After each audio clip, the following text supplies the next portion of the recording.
Hi అండి అందరికీ. Simple రెసిపీతో చికెన్ పకోడీ ఎలా తయారు చేయాలో చూద్దామా. దానికోసం 1/2 kg చికెన్ తీసుకున్నానండి.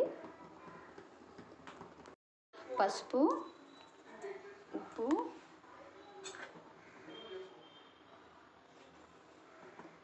వెల్లుల్లి పేస్టు, గరం మసాలా,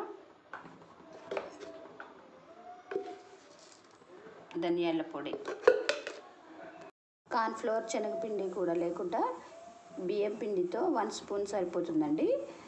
తర్వాత నిమ్మకాయ, 1/2 నిమ్మకాయ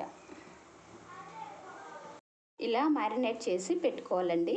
బియ్యం పిండి 1 స్పూన్ సరిపోలేదంటే 2 స్పూన్స్ వేసుకోవచ్చు. ఫుడ్ కలర్ మీ ఆప్షనల్ అండి.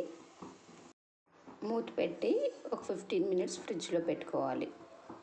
హీట్ అయ్యాక ఒక్కొక్కటి విడివిడిగా వేసుకోవాలి.